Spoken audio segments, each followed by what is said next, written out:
Muy bien, buenas noches hermanos, Dios les bendiga. Estamos en la clase de Historia del Cristianismo 1. Vamos a orar para comenzar la clase de esta noche y vamos a ver, quizás salimos un poquito más temprano hoy, no sé. Vamos a ver cómo nos va, ¿ok? Oramos. Padre Santo, Dios amado, te alabamos Dios, bendecimos tu nombre, te damos gracias Señor por la oportunidad de estar aquí. Y también por los hermanos que están en las redes. Pedimos por aquellos que están enfermos, se han excusado, otros que están trabajando, sé tú con ellos, Dios. Ayúdanos, Padre, a poder tomar esta clase de manera que sea no solamente un instrumento para alcanzar una meta académica, sino que sea instrumento para aprender de tu palabra y de los hombres y las mujeres que a través de la historia han trabajado para tu reino. Te damos gracias, Padre, y en el nombre de Cristo Jesús hemos orado. Amén. Muy bien. Vamos a estar tocando el capítulo 9 hoy, los maestros de la iglesia, y vamos a leer una cita de Clemente de Alejandría, quien dijo: quien no ha aprendido la palabra puede escudarse tras su propia ignorancia, pero quien la ha escuchado y persiste en su incredulidad, recibirá más daño mientras mayor sea su sabiduría. Y está interesante esa cita porque básicamente lo que está diciendo Clemente es que, conociéndola, habiéndola escuchado, decidiste no hacerle caso. Te mantuviste en la negación cuando debiste estar en la aceptación de la misma. Hoy vamos a estar hablando, como bien dice el capítulo 9, los maestros de la iglesia.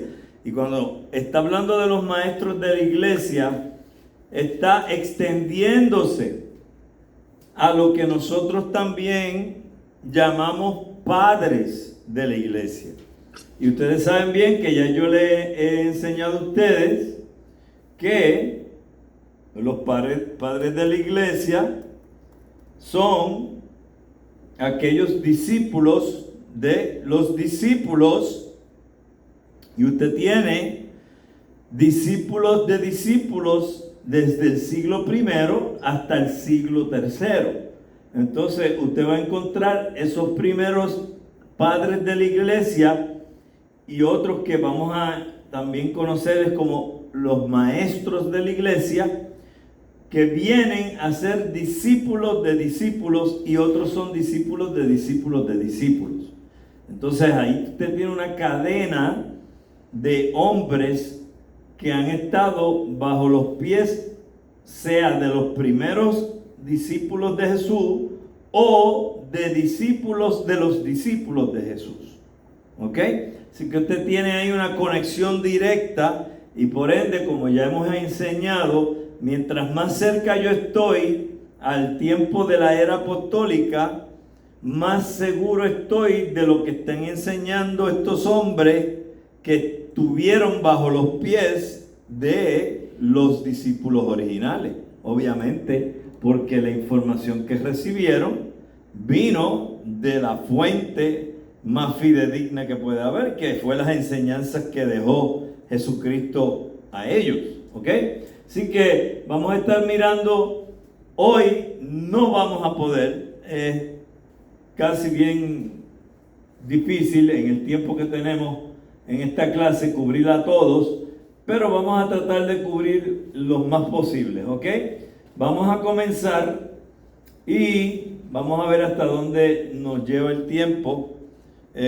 Yo mañana tengo que hacer tremenda madrugada, así que tampoco me quiero ir muy tarde de aquí, porque me tengo que acostar temprano para levantarme bien temprano, ¿ok? Vamos a empezar. A fines del siglo segundo y principios del tercero, floreció toda una generación de notabilísimos pensadores cristianos. Esto se debió en parte al reto de las herejías que hemos discutido en el capítulo anterior y, en algunos casos, de otras que mencionaremos según sea necesario en el curso de nuestra narración. Y en parte también a que gracias a la obra de Justino y otros como él, se iba haciendo más fácil construir puentes entre la fe cristiana y la cultura de la época. Durante los primeros años de la vida de la iglesia, lo que los cristianos escribían se dirigía normalmente hacia algún problema o cuestión específica. Y por tanto, se nos hace difícil reconstruir la totalidad de su pensamiento. Esto es cierto, por ejemplo, de las epístolas de Pablo. Por ellas sabemos que Pablo era un escritor y pensador de mucha habilidad. Y estudiándolas podemos llegar a conocer mucho del pensamiento paulino.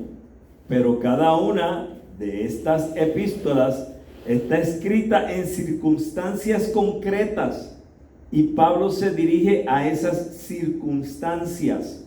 Por lo tanto, las epístolas de Pablo no nos dan un cuadro completo de toda la teología paulina. Y quiero parar aquí porque quiero que entiendan algo. Nosotros vamos a entrar a estudiar estos maestros y de la iglesia, y estos maestros, cada uno va a estar exponiendo desde su punto de vista lo que aprendió de ese grupo de hombres que ya he mencionado, que eran los apóstoles y discípulos originales, y fue pasándose y estuvo entre ese primer siglo y el tercer siglo. Usted va a notar que vamos a ver la forma de pensar de ellos en referencia a algunas cosas. Así que no solamente estamos hablando de la persona en sí, sino que también vamos a estar hablando de lo que esa persona pensaba acerca de tal o cual asunto, ¿ok? Así que es bien importante eso. También quiero que entienda que cuando está aquí hablando de que nosotros no podemos establecer todo lo que es el pensamiento paulino basado en las cartas de Pablo, es porque no hay espacio suficiente para que haya una exposición de parte de Pablo acerca de todo lo que él está pensando, porque él se está dirigiendo a iglesias y él está siendo inspirado por el Espíritu Santo, y al él dirigirse a estas iglesias, él está tocando asuntos en específico que están pasando en esas iglesias. Luego de que toca asuntos específicos en esas iglesias, él recibe por inspiración divina lo que es la forma en que las iglesias deben funcionar. Y ahí es que él imparte instrucciones en las diferentes áreas de cómo funciona una iglesia. Y eso lo vamos a estar estudiando en las clases de eclesiología.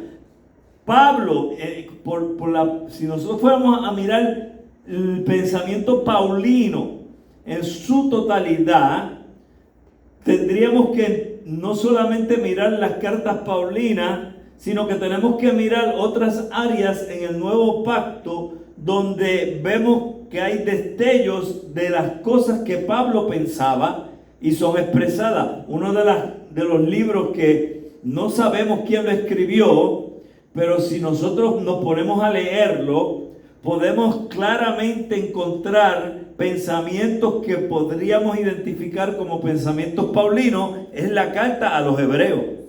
Entonces, muchas personas inclusive le atribuyen la carta de los hebreos a Pablo. No hay forma de probar esto, porque el estilo de escritura no es el de Pablo.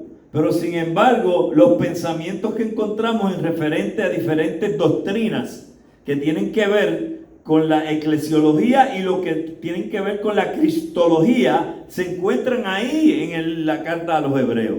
Así que es bien interesante Y si mal no recuerdo, creo que en el currículo, entre las clases que tenemos pautadas como electivas, creo que se añadieron o se van a añadir lo que son las cartas paulinas. Así que no recuerdo si están, pero puede ser que están. Y es interesantísimo cuando estamos hablando de alguien que Dios está usando para enseñar a otros en la iglesia lo que la iglesia necesita saber. Por eso este tema de los maestros de la iglesia que vamos a estar tocando hoy y la semana que viene vamos a continuar, es de suma importancia. Seguimos leyendo. Sabemos, por ejemplo, lo que Pablo pensaba acerca de la resurrección, porque en la iglesia de Corinto había ciertas dudas al respecto y el apóstol trató de responder a esas dudas, pero acerca de muchas otras cuestiones no nos es posible conocer el pensamiento de Pablo, sencillamente porque el apóstol nunca tuvo ocasión de discutirlas en sus cartas, lo que yo acabo de decir. Lo mismo es cierto de todos los escritos cristianos del siglo I. Y cuando hablamos de todos los escritos cristianos del siglo I, no estamos hablando ahora de los escritos inspirados en los 66 libros canónicos. Estamos hablando de los escritos cristianos que provienen de los padres y maestros de la iglesia, porque ellos tuvieron su opinión de enseñanza y desarrollo de las diferentes doctrinas que se necesitaba fuesen explicadas, y esos hombres fueron usados por Dios. Entonces, estos cristianos del siglo I y de la primera mitad del segundo, las epístolas de Ignacio nos ofrecen preciosos panoramas de su visión del martirio, pero fueron escritas durante un periodo de no más de 2 semanas, y por tanto sería injusto esperar encontrar en ellas toda una exposición de la fe cristiana. Entonces, aquí vemos un buen ejemplo donde usted tiene unas cartas que escribe en referencia al martirio Ignacio. Él hace estas cartas en un periodo de 2 semanas. En 2 semanas, ¿podría Ignacio decir, expresar, postular toda su posición en referencia a la fe cristiana? Obviamente que no, es imposible. Entonces, si los escritores del Nuevo Testamento, con todo lo que escribieron, no lo pudieron hacer, imagínense a alguien en 2 semanas, ¿ok? Entonces, durante la segunda mitad del siglo II, ante el reto de los gnósticos y de Marción, fue necesario que algunos cristianos trataran acerca de la totalidad de la fe cristiana. En efecto, podría decirse que los gnósticos, lamentablemente, fíjense a quiénes, los gnósticos, fueron los primeros teólogos que trataron de sistematizar toda la doctrina cristiana. Obviamente, ellos no eran los indicados, porque los gnósticos creían que el conocimiento era lo que te llevaba a ti a un estado más elevado de espiritualidad y de santidad. Entonces, lo que nos lleva a nosotros, obviamente, en el proceso de la santidad es el Espíritu Santo, que nos lleva en ese proceso de la santificación. Los gnósticos ponían a un lado esa área tan importante y lo que entendían que el conocimiento era lo más importante. Obviamente sabemos que el conocimiento es importante, pero el conocimiento, si no está respaldado por el Espíritu Santo, y el conocimiento no es conocimiento basado en la inspiración de Dios, de las Sagradas Escrituras, de nada nos sirve, ¿ok? Entonces, seguimos leyendo aquí que fue necesario que algunos cristianos trataran acerca de la totalidad de la fe cristiana. Ahí entran los gnósticos, y en ese intento de sistematización tergiversaron esa doctrina de tal modo que los demás cristianos la vieron amenazada y se dedicaron a refutar las especulaciones de los herejes, hablando de herejes en este caso acerca de los gnósticos.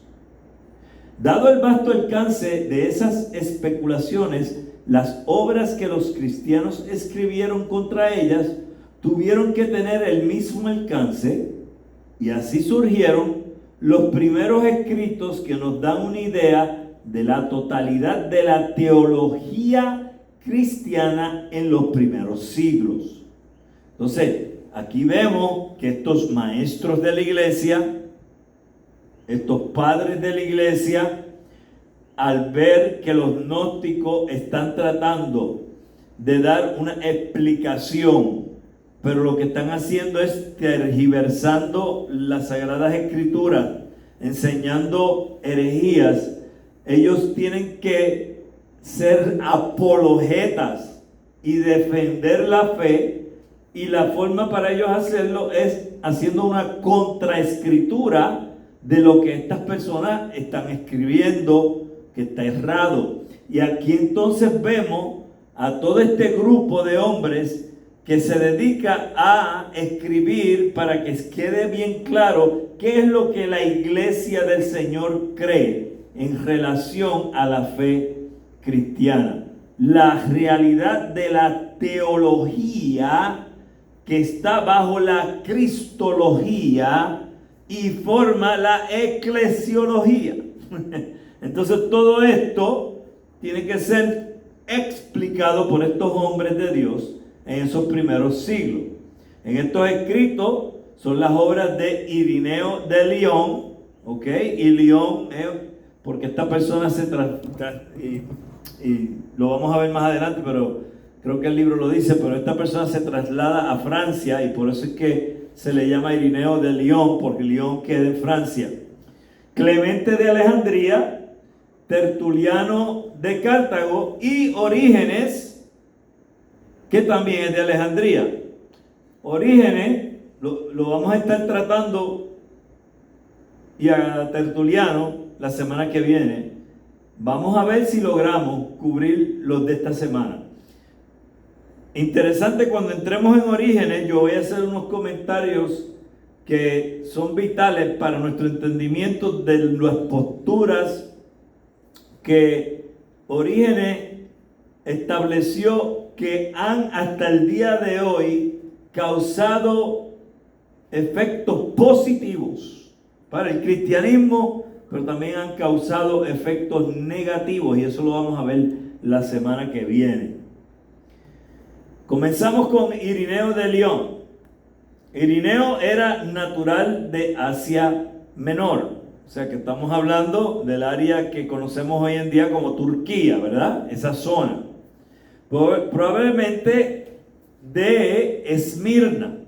Todos sabemos que allí había una iglesia, donde nació alrededor del año 130 y donde fue también discípulo del obispo Policarpo, otro hombre que es padre de la iglesia, acerca de cuyo martirio hablamos en el capítulo anterior. Durante toda su vida, Irineo fue admirador ferviente de su maestro Policarpo, y en sus escritos se refiere repetidamente a las enseñanzas de un anciano o presbítero, cuyo nombre no menciona. Ustedes ya saben bien, hemos enseñado que estas son palabras derivadas del griego y significan lo mismo que pastor o supervisor, alguien que supervisa una asamblea, ¿ok? Podemos decir que están ahí tanto anciano, presbítero, obispo, pastor, todas quieren decir lo mismo, ¿ok? No son cargos apartes y separados. Las iglesias que los hacen cargos apartes y separados, pues ya están haciendo un andamiaje de jerarquía, y eso no es bíblico.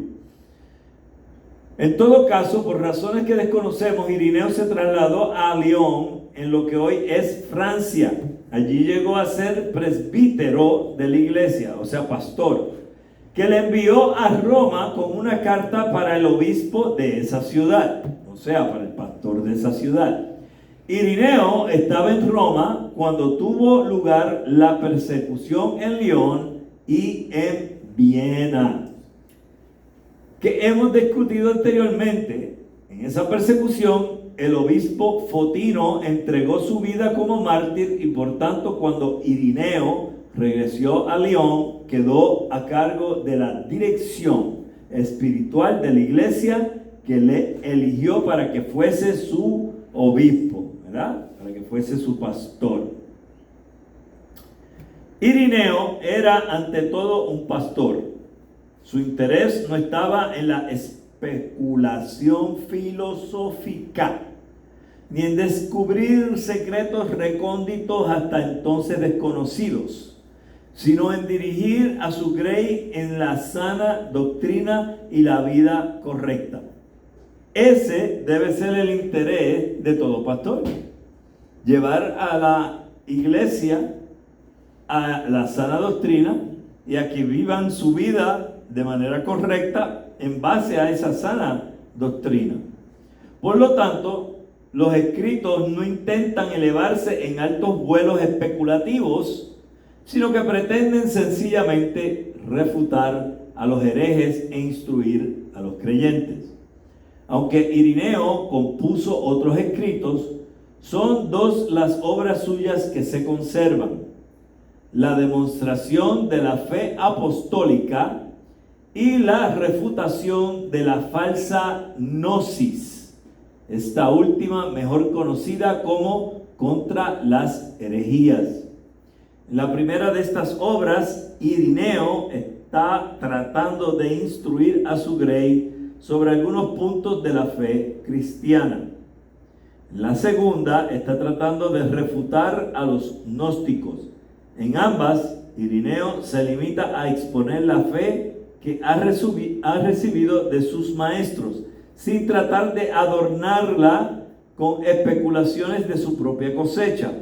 Por tanto, mucho más que cualquiera de los otros teólogos que hemos de estudiar, aquí Irineo nos muestra lo que era la doctrina común de la iglesia hacia fines del siglo II. Entonces, ahí encontramos que tenemos a un Irineo que está enfocado en enseñar claramente las enseñanzas que él recibió, enseñanzas apostólicas, obviamente, enseñanzas que Jesús le pasó a los apóstoles y los discípulos y por ende siguieron siendo pasadas.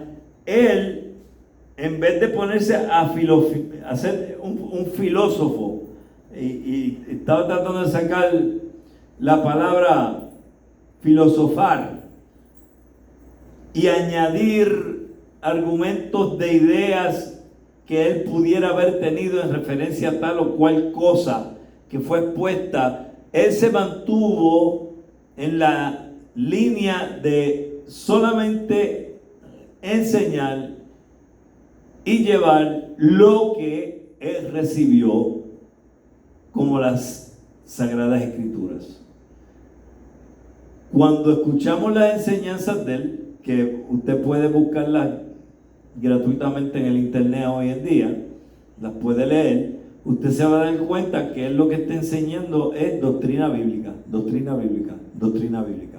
Y se está manteniendo ahí, y esa doctrina es lo que se veía clara, concisa, sin ningún tipo de cambio ni distorsión ninguna hasta los fines del siglo II. De igual modo que Irineo es ante todo pastor, él mismo concibe a Dios como un pastor.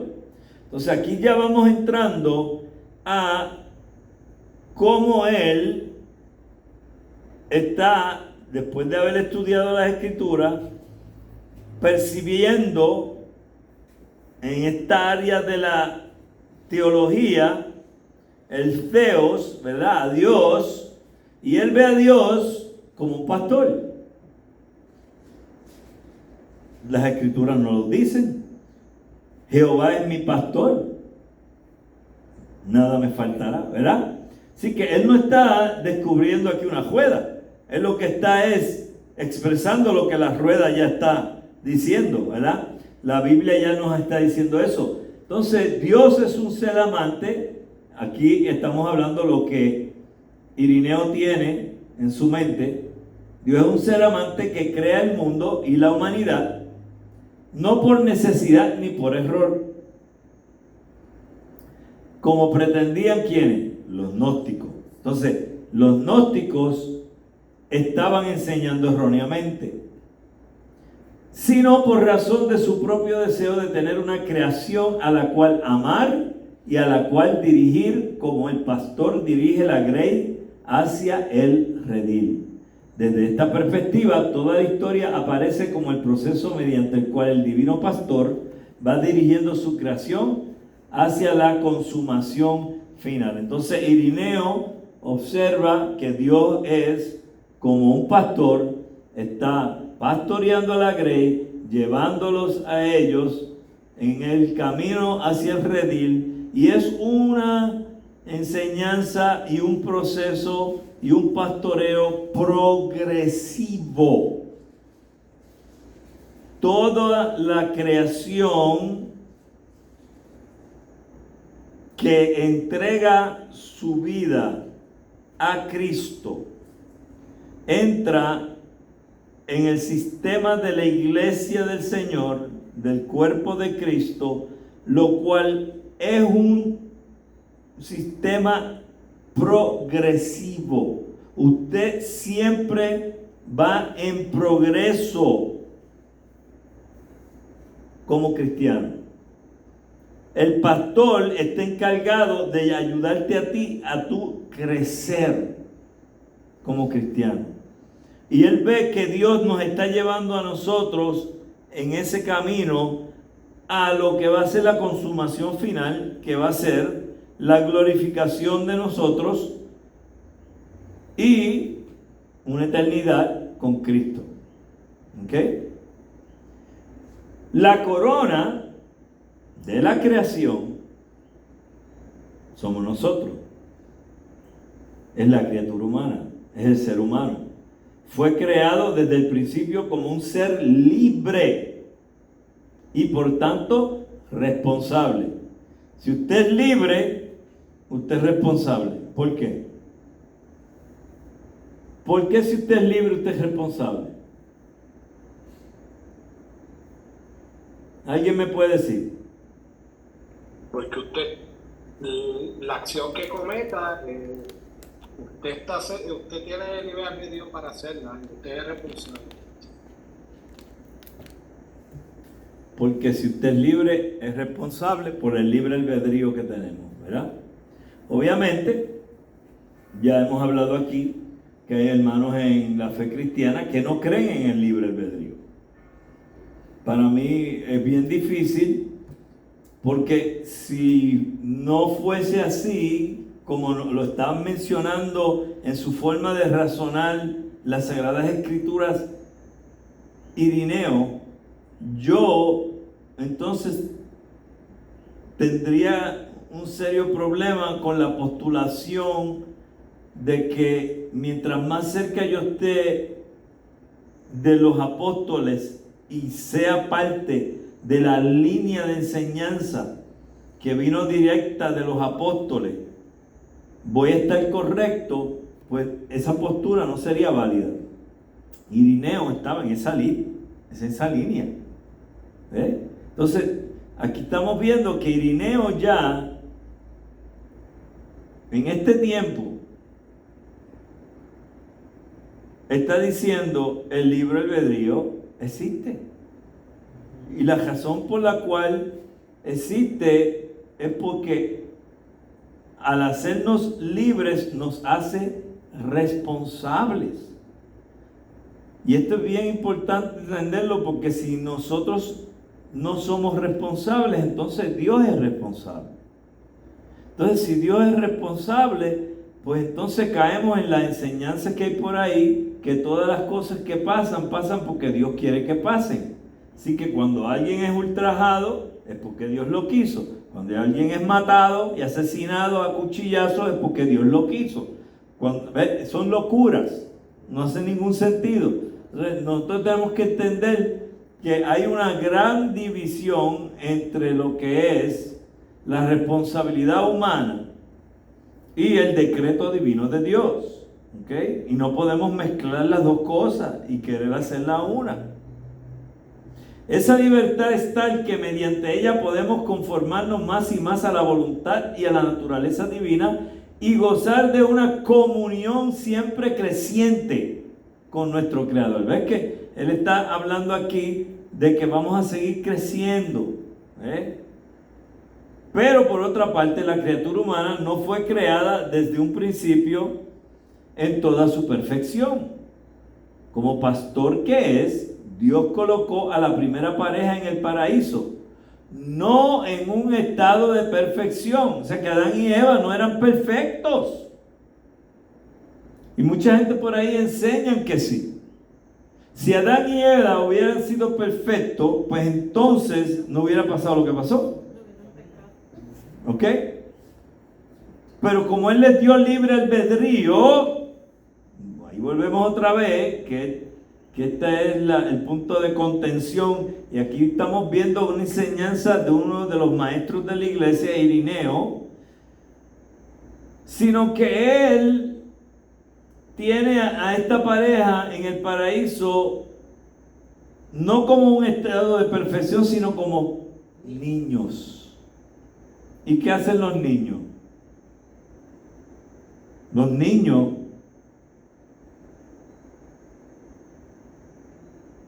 ¿qué hacen? Están explorando, conociendo, pataleando, brincando. Los hemos visto en acción en Walmart, ¿verdad? Cuando estamos allí, que uno le da ganas de cogerle, ir donde la mamá y decirle, mira, métale una nalga a ese muchacho y deje de estarle aguantándole las malas crianzas, porque es increíble, ¿verdad? Como los dejan hacer locuras hoy en día. Y esto es algo bien importante lo que viene ahora. Dios tenía el propósito de que del ser humano de tal modo creciera en comunión con Él que a la larga llegara a estar aún por encima de los ángeles. Y la Biblia es clara y nos dice eso.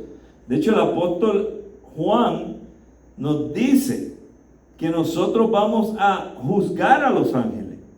O sea, nosotros vamos a estar por encima de los ángeles. Ahora mismo los ángeles están por encima de nosotros. Pero nosotros cuando estemos ya glorificados, vamos a estar por encima de los ángeles. ¿Ok? Imagínense lo importante que es este proceso en el cual los cristianos nos encontramos, que al terminar el proceso y ya ser glorificado, los ángeles se someten a nosotros. Eso quiere decir que vamos a estar bastante poderosos, porque los ángeles son poderosos. Y nosotros vamos a estar por encima de los ángeles. Los ángeles son seres superiores a nosotros, solo provisionalmente. Cuando se cumpla en la humanidad el propósito divino, los seres humanos estaremos por encima de los ángeles, pues gozaremos de una comunión con Dios más estrecha que la de ellos. La función de los ángeles es semejante a la del tutor que ha de dirigir los primeros pasos de un príncipe. Aunque por el momento el tutor está por encima del príncipe, a la larga le quedará supeditado. Es como el que, para darle un ejemplo, ya que nosotros no tenemos realeza aquí en Puerto Rico, pero podemos darle un ejemplo bien sencillo, que es usted fue a la escuela y le dio clase un maestro, y ese maestro lo que puede dar es hasta cuarto año, porque los estudios que él tiene solo le permiten dar clase hasta estudiantes de cuarto año. Pero usted siguió estudiando y terminó haciendo un doctorado en educación, y ahora usted está por encima de ese maestro. ¿Están entendiendo eso, verdad? Así mismo pasa con los ángeles y nosotros. Ellos están por encima ahora, y ellos están ejerciendo la función y tienen la relación directa con Dios de una manera que nosotros no la tenemos, pero nosotros la vamos a tener mayor cuando llegue el momento. Y yo siempre lo expreso del momento de la glorificación, porque nosotros pasamos por varias etapas, siendo la glorificación la última. ¿Ok? Entonces, todo esto está saliendo de lo que es la enseñanza que Irineo está recibiendo y él está pasando. Todo lo que está siendo dicho aquí es correcto. Si usted va a las escrituras, lo va a encontrar. Es exactamente así. ¿Ok? Dios creó entonces la humanidad como niños para que fuera creciendo y acostumbrándose a la comunión con Él. Además de los ángeles, Dios contaba con sus dos manos, el Verbo y el Espíritu. ¿El Espíritu qué? El Espíritu Santo. Para dirigir e instruir a la humanidad.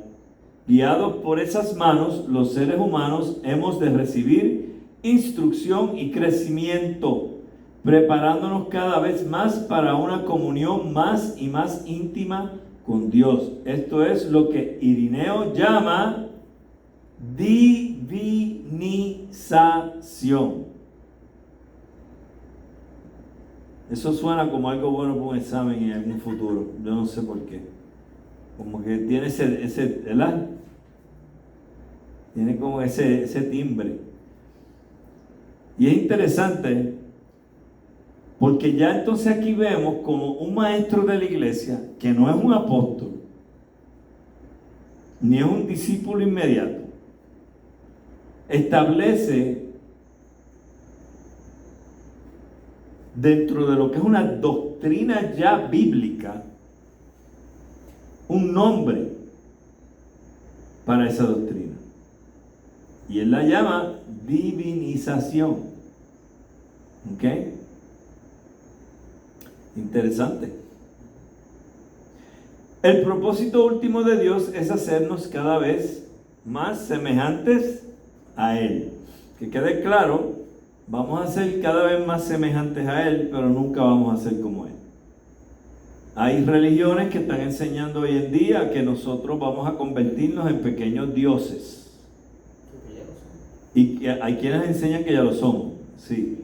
Hay otros que enseñan que vamos a hacerlo y vamos a tener nuestros propios planetas con personas que van a ver en esos planetas y esas personas nos van a servir a nosotros. Es increíble, pero eso se te enseña. ¿Okay? Esto no quiere decir que de algún modo nos disolvamos en la divinidad, ni que lleguemos a ser iguales a Dios. Ahí, ¿verdad? Lo que acabo de decir. Al contrario, Dios se encuentra tan por encima de nosotros que por mucho que crezcamos en nuestra semejanza a Él, siempre nos quedará más camino por andar. Muy bien.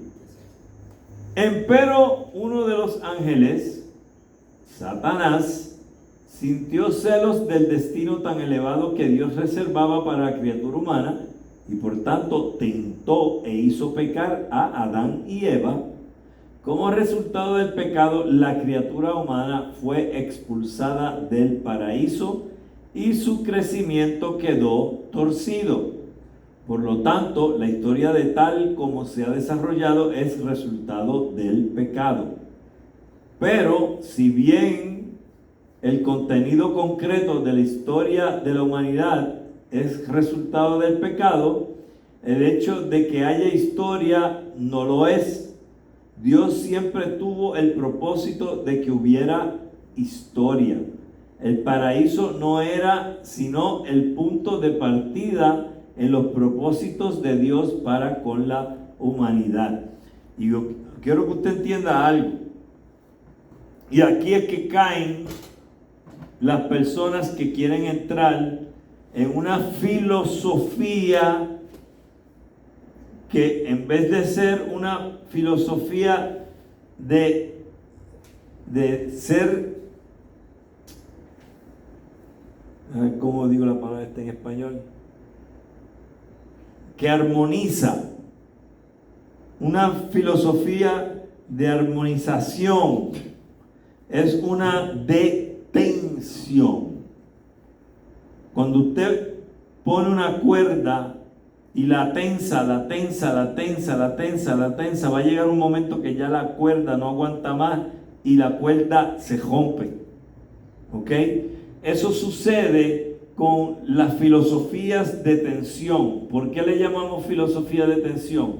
Porque van a querer explicar lo que es el plan de Dios sin tener la capacidad, por no tener la mente de Dios, y por ende empiezan a hacer filosofía y dejan su mente ir y divagar buscando 20 diferentes formas de explicar por qué Dios permitió que Satanás se rebelara y por qué Dios permitió que Satanás tentara a Adán y Eva, por qué Dios permitió que Satanás fuera y tentara a Jesús allá, por qué en el desierto, y por ahí siguen creando filosofías de tensión, tratando de explicar lo que Dios mismo no nos está revelando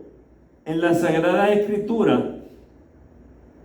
Por ende, lo que tú empiezas a hacer es que empiezas a tensar, y muchas personas, en vez de apegarse a Dios, lo que hacen es que se separan de Dios, porque la tensión es tal que ya no aguantan, y antes que reviente y se rompa, se alejan de las cosas de Dios.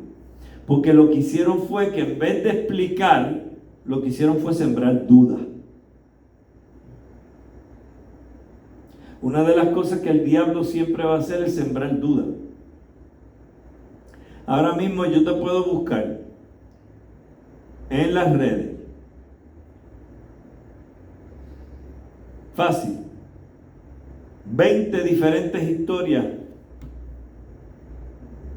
explicando desde otro punto de vista lo que sucedió, y todo ha sido diseñado por Satanás para alejar a los creyentes y decir: tú ves que nada de eso es verdad, mira cómo este señor explica esto, mira cómo este explica lo otro. Esas son filosofías de tensión.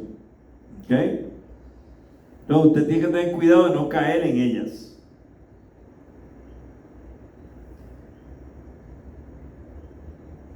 Seguimos leyendo.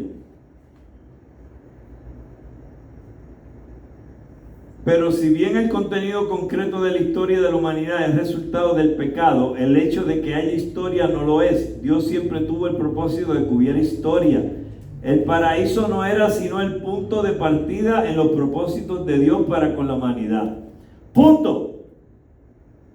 No tengo que buscar 7 patas al gato. Dios tenía un propósito para que todo esto sucediera. ¿Por qué? Porque Él es Dios y usted no. Se acabó. Si usted no puede entender eso, pues usted no puede ser cristiano. Porque usted tiene que entender que no solamente nos dejamos llevar por la evidencia histórica, la evidencia arqueológica, también nos dejamos llevar por la fe. Si usted no tiene fe, usted no puede ser cristiano. Pues métase entonces a agnóstico o a ateo, pero no puede ser cristiano.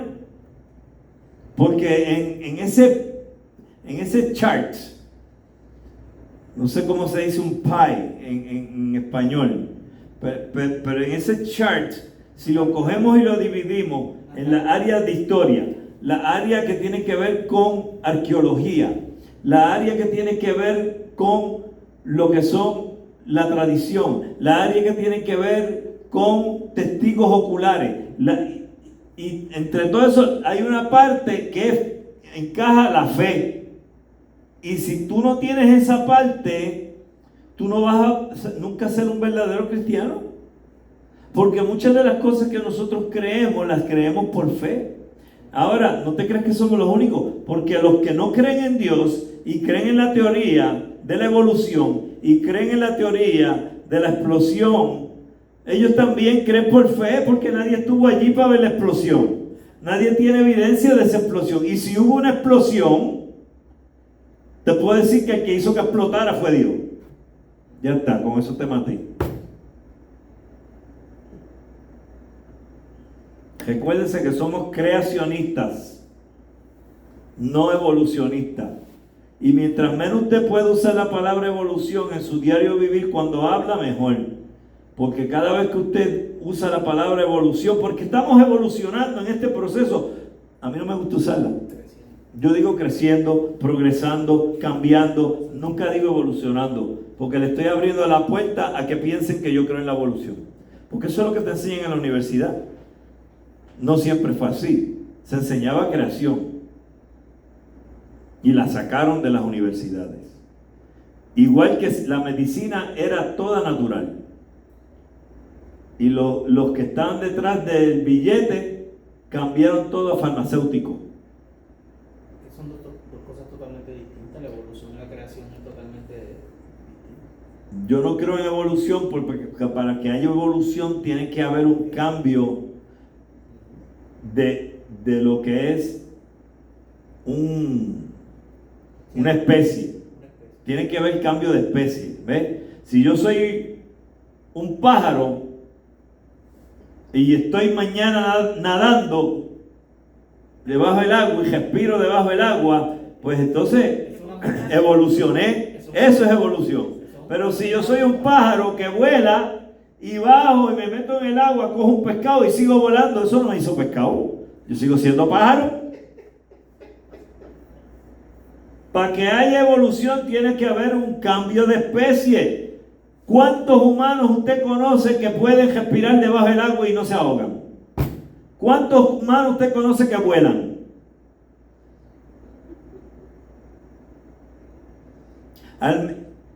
Lo único que usted puede pasar es que o se adapte, que lo he enseñado, esto es otra clase más, pero estoy tirándolo aquí de una vez.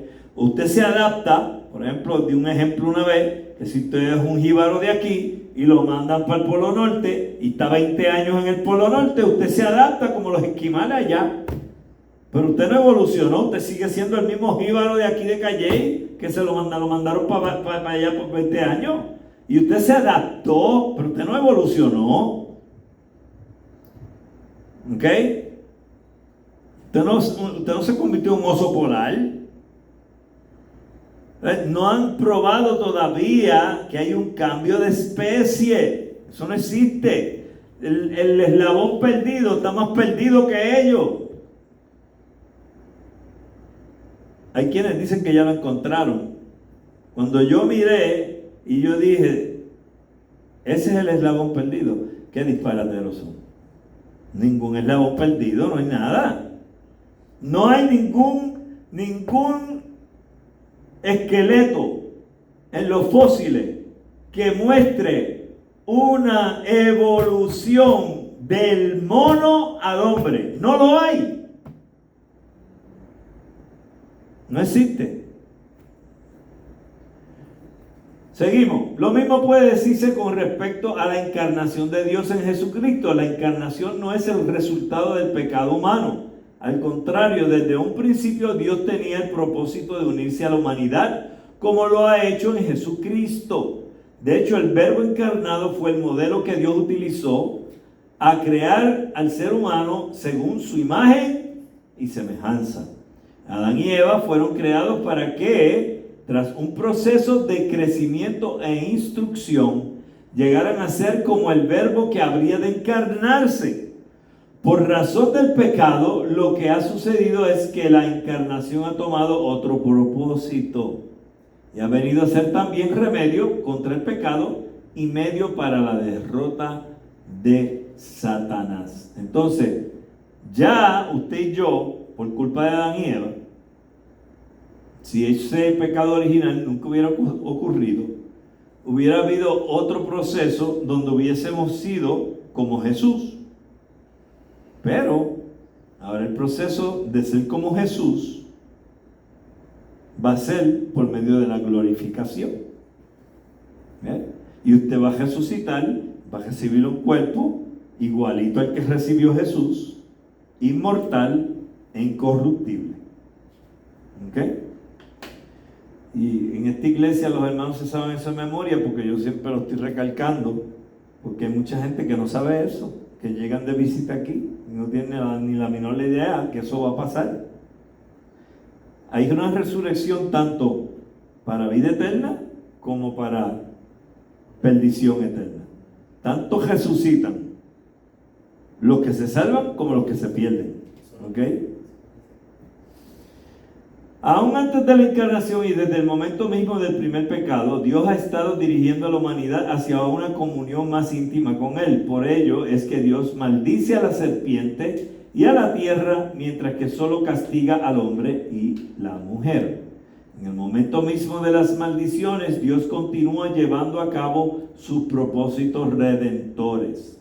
En esos propósitos, el pueblo de Israel juega un papel importantísimo, pues es en la historia del pueblo escogido que las manos de Dios han continuado su obra de ir preparando a la humanidad para la comunión con Dios. Por tanto, el Antiguo Testamento no es la revelación de un Dios ajeno a la fe cristiana, sino que es la historia de cómo Dios ha continuado sus propósitos redentores aún después del pecado de Adán y Eva. Entonces nosotros no estamos postulando aquí que el antiguo pacto no tiene propósito, tiene propósito.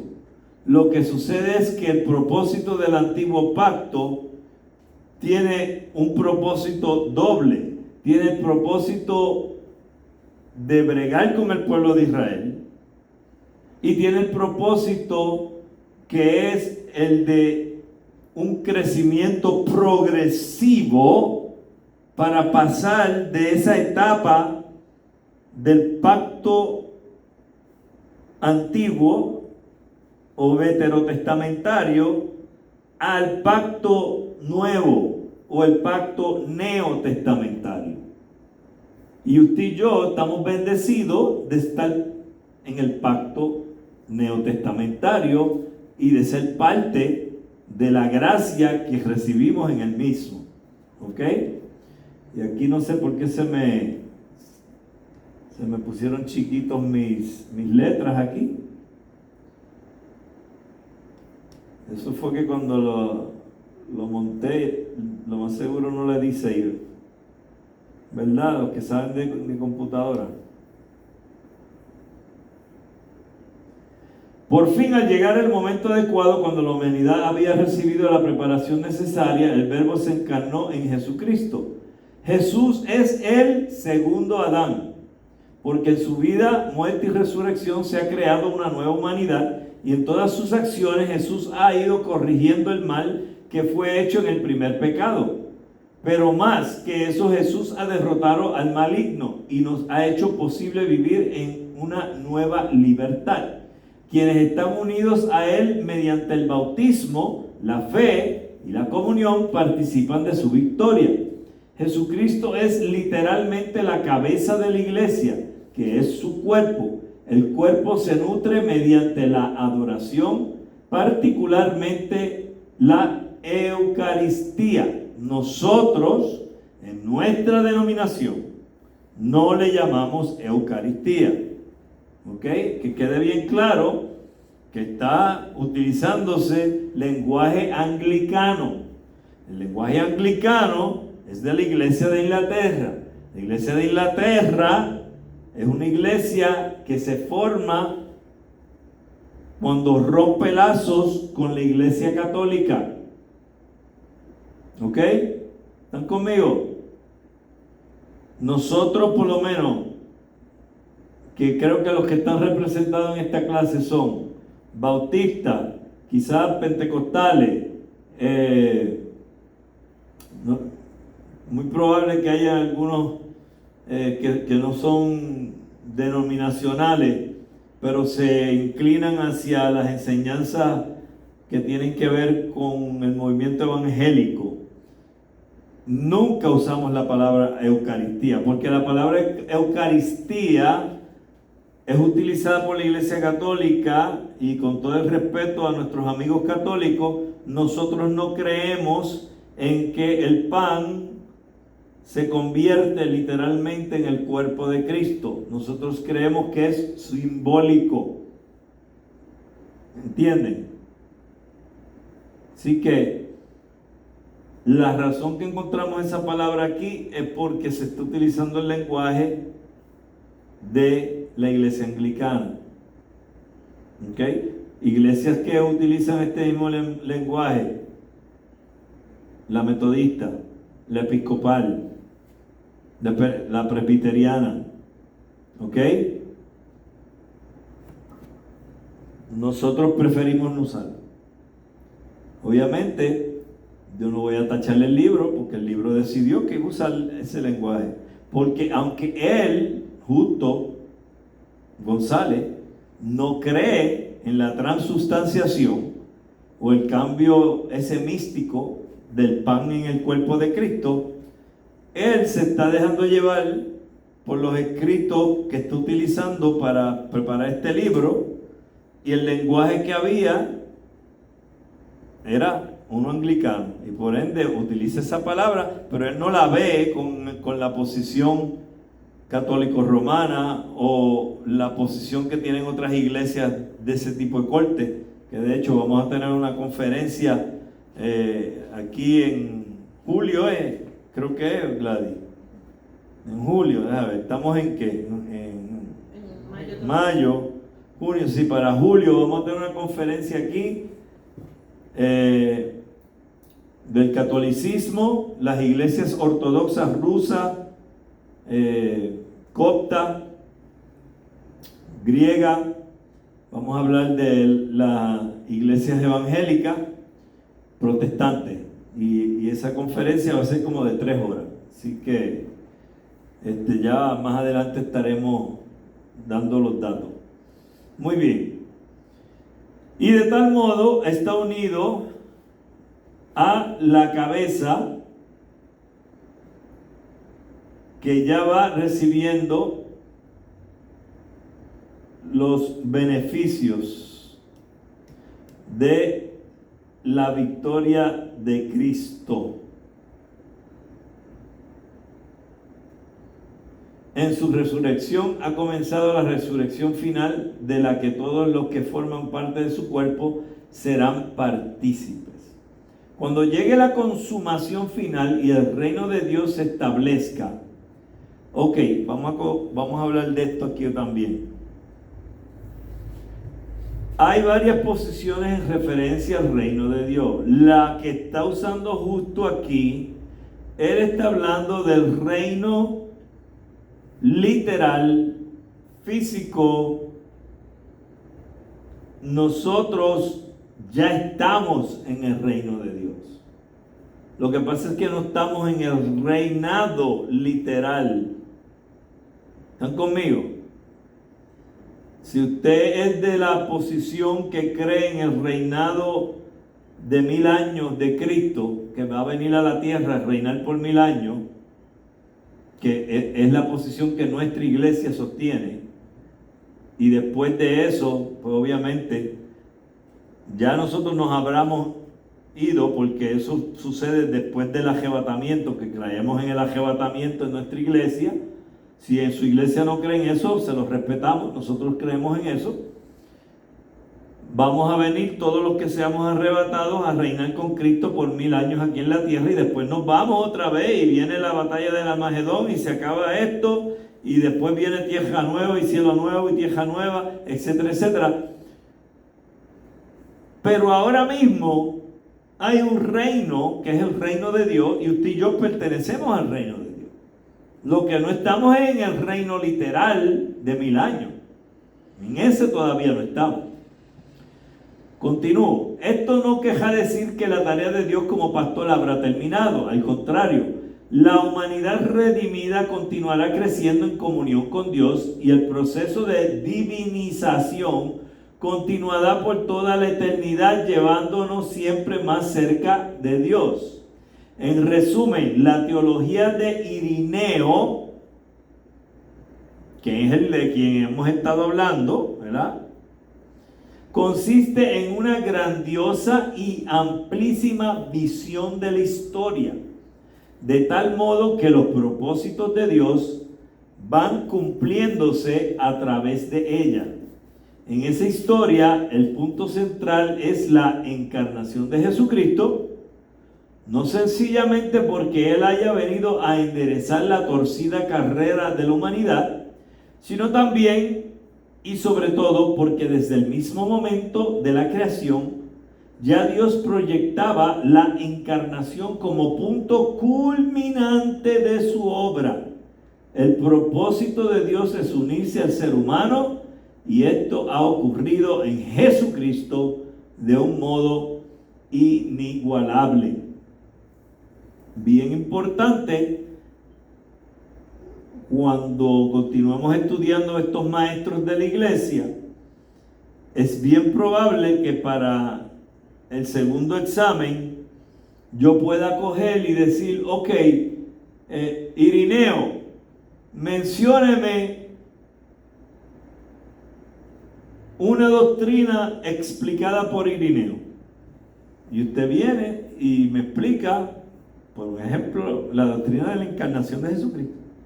Y ahí tiene una respuesta. ¿Están conmigo? Okay. ¿Cuántos quieren un break de 5 minutos? ¿O seguimos?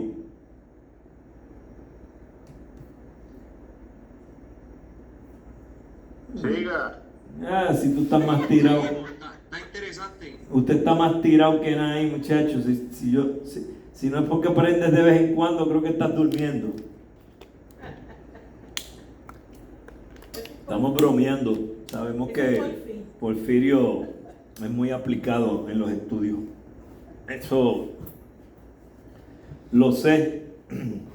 Y los felicito a todos por su desempeño en el examen de la clase de misionología.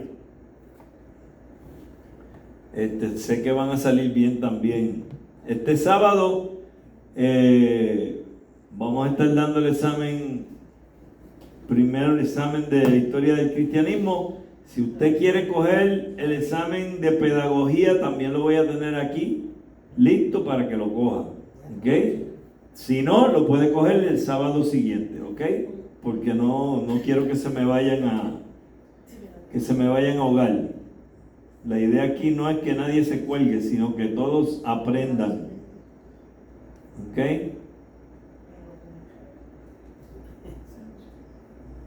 Ay, Señor, como a mí se me pusieron chiquitos todo esto. Ok, vamos para el próximo. El próximo maestro que vamos a hablar se llama Clemente de Alejandría. ¿Ok? Muy distintos son los intereses y la teología de Clemente de Alejandría. Al parecer, Clemente era natural de Atenas, o sea, Grecia. La ciudad que durante siglos había sido famosa por sus filósofos. Sus padres eran paganos, pero el joven Clemente se convirtió de algún modo que desconocemos, o sea que no sabemos cómo fue que él vino a conocer a Cristo como su Señor y Salvador. Y se lanzó entonces en búsqueda de quien pudiese enseñarle más acerca del cristianismo.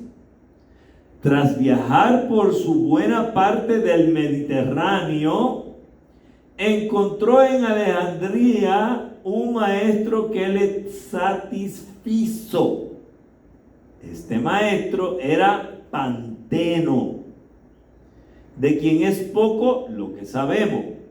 Pero en todo caso, Clemente permaneció en Alejandría y sucedió a Panteno, o sea que fue el que reemplazó a Panteno a la muerte de su maestro en el año 202.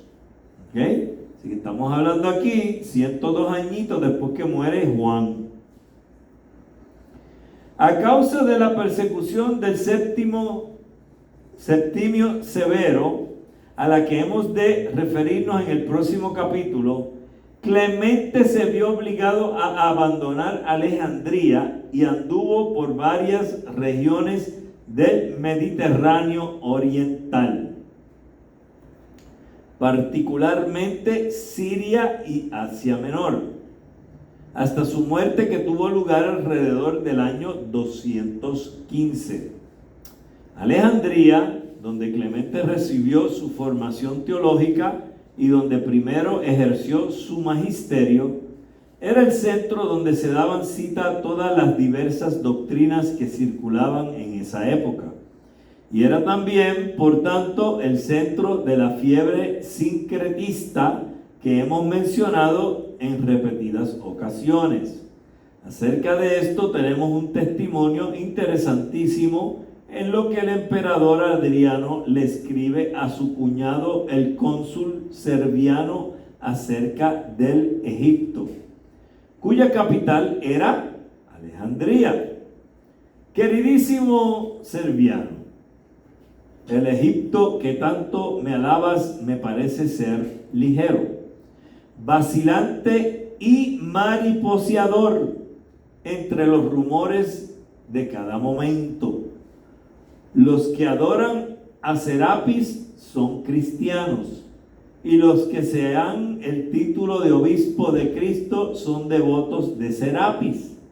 No hay jefe de la sinagoga de los judíos, ni samaritano, ni presbítero cristiano, que no sea también numerólogo, adivino y saltimbaqui.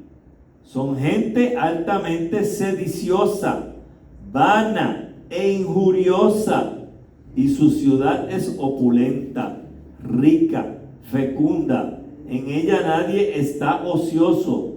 Unos soplan vidrio y otros fabrican papel, y todos parecen ser tejedores de lino o tener algún oficio. Tienen trabajo los gotosos, los mutilados, los ciegos y hasta los inválidos. El único Dios de todos ellos es el dinero, a quien adoran los cristianos, los judíos y toda clase de gente. ¡Ay, santo! ¡Qué cosa más fea! Esto no está bueno para nada. ¡Ay, Señor!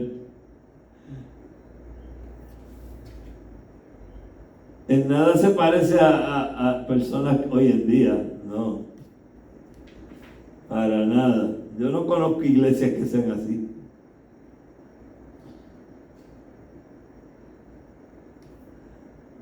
Por el resto de la carta de Adriano sabemos que estaba enojado con los alejandrinos y por ello todo lo que había visto en aquella ciudad le parecía mal.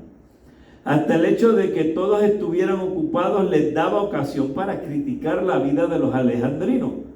Pero aún descontando la mala voluntad del emperador, esta carta nos da la impresión de una ciudad rica con gran actividad comercial e intelectual, en la que por tanto se mezclaban y confundían toda suerte de doctrinas. Por otra parte, Adriano no menciona las verdaderas glorias de Alejandría. Además de su faro, que era una de las 7 maravillas de la antigüedad, Alejandría contaba con su famosísima biblioteca y con su museo o templo de las musas, es decir, algo así como una universidad. Allí se daban cita los más distinguidos pensadores del mundo y por tanto Alejandría era conocida en todo el imperio como el centro de la vida intelectual del Mediterráneo. Ahora vamos a parar aquí un momentito antes de seguir. Les voy a decir que quiero que observen algo bien importante. ¿De quién estamos hablando ahora mismo? De este señor que está aquí, ¿verdad? ¿Cómo se llamaba? Clemente, ¿verdad? Pero, ¿qué hemos notado con Clemente? Clemente no está siguiendo enseñanzas bajo ninguno de los que fueron discípulos de los discípulos de los discípulos. ¿Se dieron cuenta de eso? De hecho, no sabemos cómo él se convierte. Y encontramos de que él necesita más instrucción. Él necesita. Entonces, ¿qué hace? Encuentra en Alejandría un maestro que llena sus expectativas de las enseñanzas cristianas. Ahora, ese hombre se llamaba Panteno. Ese hombre muere. ¿Quién se queda en Alejandría? Clemente. ¿Ok? Ahora volvemos acá a la narración y miren todo lo que está sucediendo ahí en Alejandría. ¿Suena como que ahí hay una iglesia de sana doctrina? Con la descripción, ¿no? ¿Ah? Con la descripción que da el libro, ¿no? Estamos hablando de que ahí está el hermanito que viene al culto el domingo, sale del culto, se mete en el garaje, llena el tanque y le dice, para el pega 3, dame, juégame el 5, el 4, el 8, el 3, el 9, el 14, el 20, el 15, el 16. ¿Ah? ¿Sí? ¿Cuántos me siguen? ¿Cuántos están entendiendo lo que digo? Ahí está el que va al culto el domingo, pero por si acaso se mete en la misa después del culto. Por si acaso. Sí, porque Ahí está. ya que cometí un pecado. Sí, no, por si acaso, por si estoy equivocado en donde estoy, pues me meto en la misa. Ahí está el que va al culto el domingo, pero entonces dice, DH, ven, yo voy a ir donde, pues yo tengo una salazón encima, yo voy a irme donde Madame Calalú, a ver si me hace un trabajito. ¿Ok? Entonces estamos viendo que hay una discrepancia en lo que es la centralidad del mensaje del Evangelio de Cristo y lo que es la doctrina. Así que usted se tiene que dar cuenta de lo que yo estaba hablando anteriormente, que si no hay una línea inmediata donde usted está recibiendo la sana doctrina, va a haber problemas. Por eso es que hoy en día estamos en este problema. En el siglo XXI, Puerto Rico tiene más iglesias por milla cuadrada que cualquier lugar en el mundo y es un antrio de iglesias de falsa doctrina. Puerto Rico es una semillera de falsos profetas, de falsas profetas, de pastores y pastoras falsos. Puerto Rico. Amo a mi isla, pero no podemos tapar el cielo con la mano. Esto está podrido aquí. Porque si esto estuviera predicándose aquí la palabra de Dios como tiene que ser, esto no estaría como está. El diablo está haciendo fiesta en Puerto Rico. Pastor, tengo una pregunta. Aquí va, ahí cabe como él dice, el Dios del dinero. La iglesia. Entonces, esta situación es que quizás lo que había empezado con Abraham pasó a Israel. De Israel, Jesucristo le da la encomienda a lo que va a ser su iglesia. Ajá. Si se rompe esa línea, que es lo que estamos viendo ahora, va a haber problemas. Sí, por eso es que nosotros hemos siempre postulado que es necesario mantener una línea bíblica. Una vez tú te sales de lo que es bíblico, vas a tener herejía, falsa doctrina. Entonces, tú puedes ver una ciudad que tenga muchas iglesias, pero no quiere decir que esas iglesias son de sana doctrina. Aquí encontramos que estoy muy seguro que cuando Clemente estaba pastoreando, tenía allí las enseñanzas correctas, tenía una gente que estaban siguiendo lo que tenían que seguir, pero en algún momento aquí hubo un problema donde no se mantuvo la doctrina y entonces encontramos la narración. Y ustedes la pueden leer nuevamente ahí en su casa, ¿verdad? No voy a leer todo eso otra vez. Pero leyendo eso, nosotros nos podemos dar cuenta del serio problema que había allí en Alejandría. De hecho, yo he estado en Egipto. Si quieren verme montado en camello, vengan a mi oficina y yo tengo una foto yo montado en un camello. Y se puede reír un montón porque me puse un turbante y todo. Así que parecía un loco de esos, de por allá. Y les quiero decir que cuando estemos en las enseñanzas que vamos a estar dando, que lo vamos a transmitir, así que si usted no está en Puerto Rico lo va a poder ver. Cuando estemos dando la conferencia de las diferentes creencias que hay, y voy a estar hablando de la iglesia copta. La iglesia copta es la iglesia egipcia que es ortodoxa, ¿ok? Y usted va a ver cómo esto que acabamos de hablar aquí termina teniendo un impacto en lo que es la iglesia ortodoxa copta egipcia que está hoy en día en el siglo XXI, ¿ok? Así que les invito a que estén pendientes a eso cuando lo anunciemos el sábado que va a ser, para que no se lo pierdan, ¿ok? Vamos a leer una lámina más y vamos a terminar. Y entonces, como les dije, la semana que viene seguimos con los demás. De hecho, no vamos a terminar en su totalidad. La semana que viene vamos a cubrir lo que resta de Clemente, a Tertuliano y a Orígenes.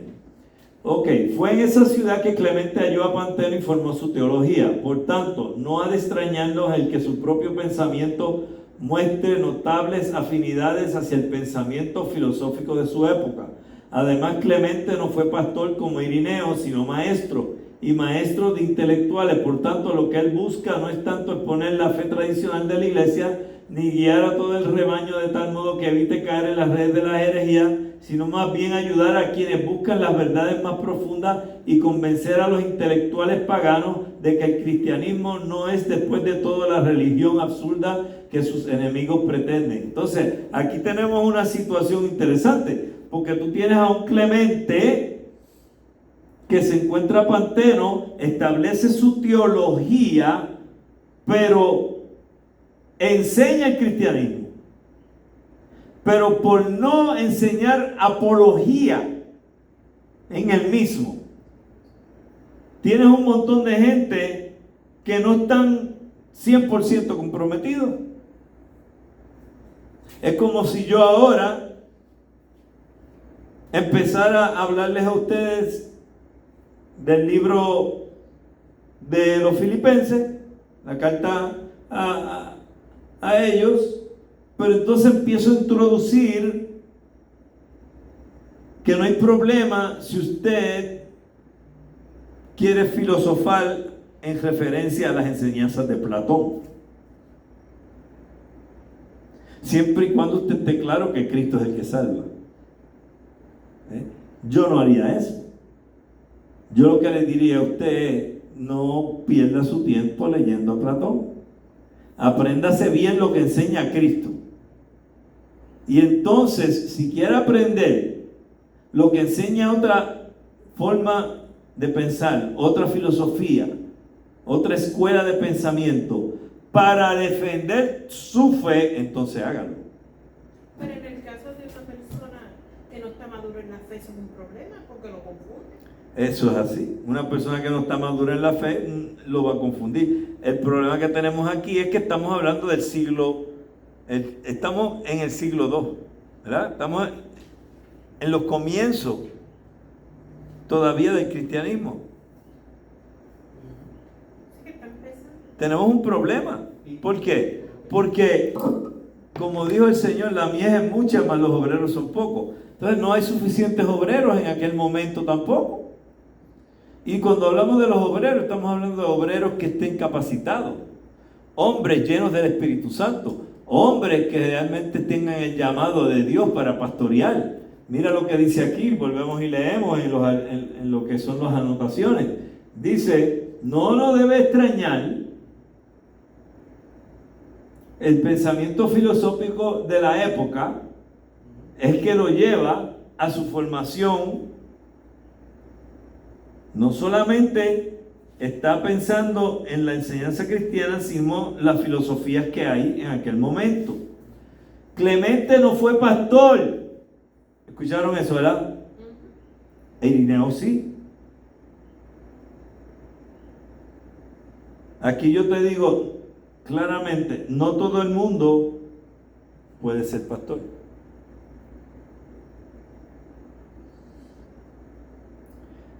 Tú creerías que sí, por las cosas que vemos por ahí. Que fulano tuvo un sueño anoche y ya el otro día fue y alquiló un local y montó una iglesia. Tú pensarías que cualquiera puede ser pastor, pero sabemos que bíblicamente eso no es así. Aquí tenemos a este hombre que está influenciado por la fe cristiana, qué bueno, pero está en un lugar donde las filosofías están cogiendo de todos lados, ¿ok? En su exhortación a los paganos, Clemente da muestras de su método teológico al apelar a Platón y otros filósofos. Ahí hay un error. ¿Se acuerdan lo que les dije del problema cuando tú estás cortado de la línea de la sana doctrina? ¿Ok? Entonces, no sabemos cómo él llegó a ser cristiano. No tenemos idea. Obviamente sabía lo suficiente para enseñar que Cristo era el que salvaba. Sabía lo suficiente para hablar de la doctrina cristiana, pero entonces la mezcla con que podrían apelar a las formas de pensar de Platón y otros filósofos. Buscó conocer a Dios y no solo las obras de Dios. ¿Quién me ayudará en mi búsqueda? ¿Cómo entonces, oh Platón, ha de buscarse a Dios? El propósito de Clemente en este pasaje es mostrarle a sus lectores paganos que buena parte de las doctrinas cristianas encuentra apoyo en las enseñanzas de Platón. De ese modo los paganos podrán acercarse al cristianismo sin creer que se trata, como decían muchos, de una religión de gente ignorante y supersticiosa.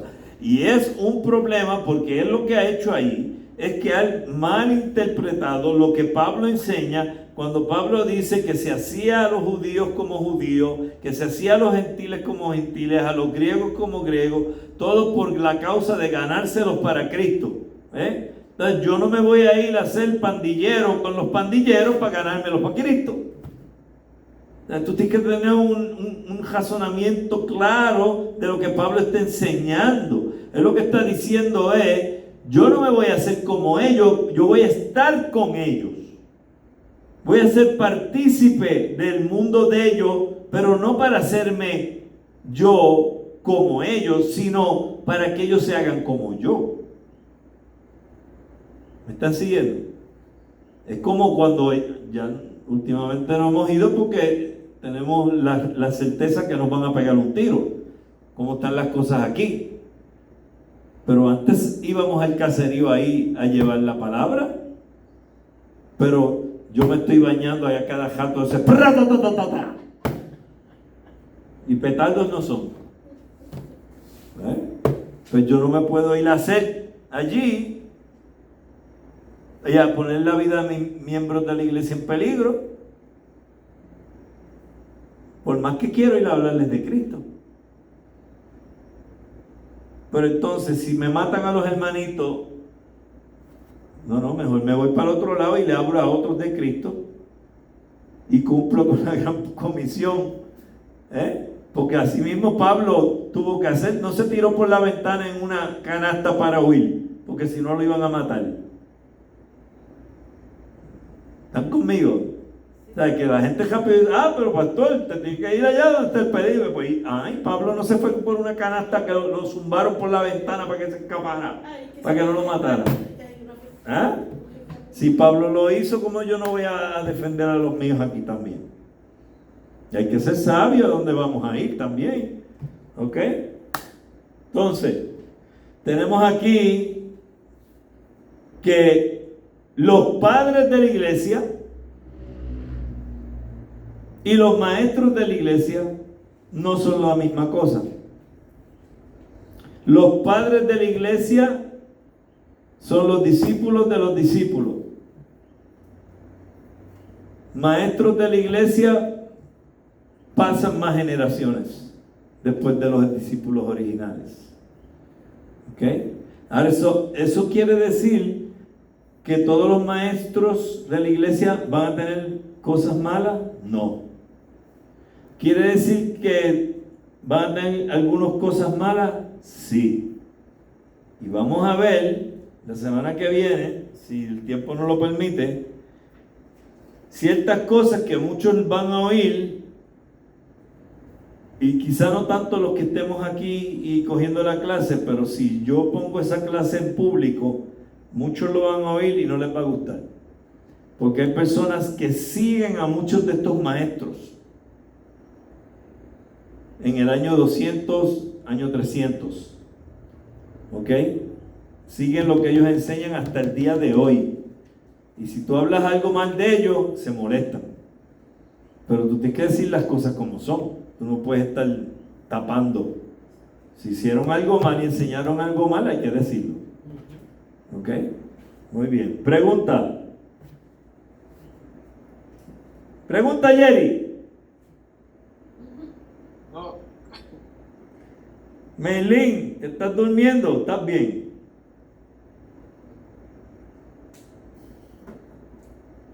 Reinaldo, ¿estás bien?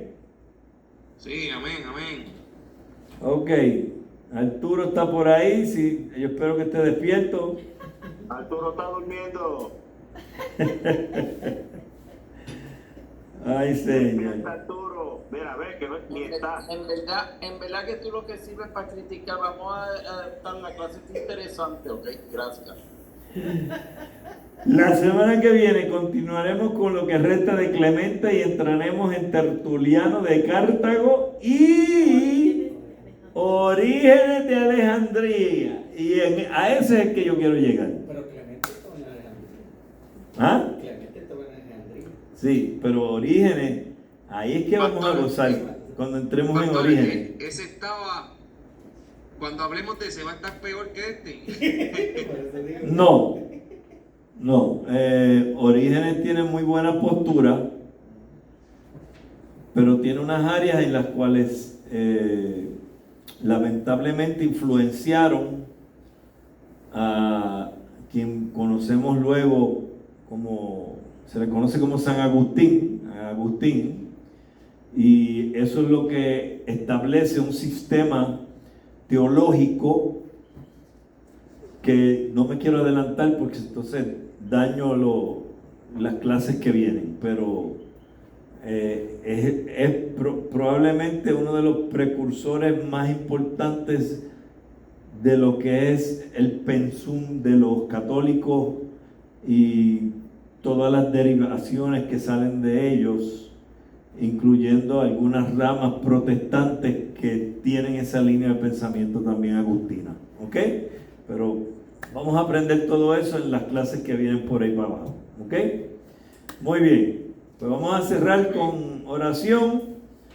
Así que vamos a pedirle a la hermana Meilín, si es tan amable, y nos despide en oración.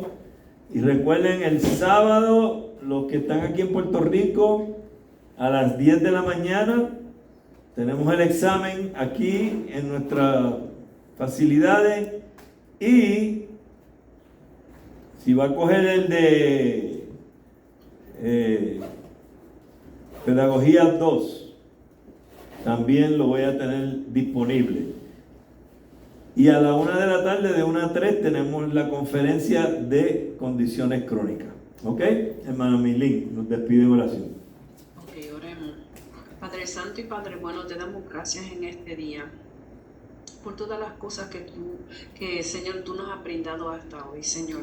Te damos gracias por esta instrucción que el pastor ha impartido en nosotros, Señor. Gracias porque cada día aprendemos más de tu historia y de tu palabra y podemos engrandecer tu reino con todas estas enseñanzas. Señor, te damos gracias por todos los que llegaron hasta aquí, los que pudieron verlo por la internet, Señor, y también por los que no pudieron llegar, Señor.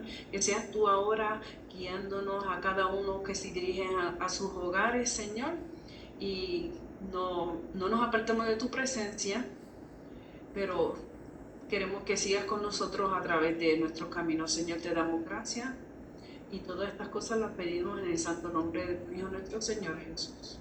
Amén. Amén. Dios me los bendiga, Dios los guarde. Será hasta la próxima clase.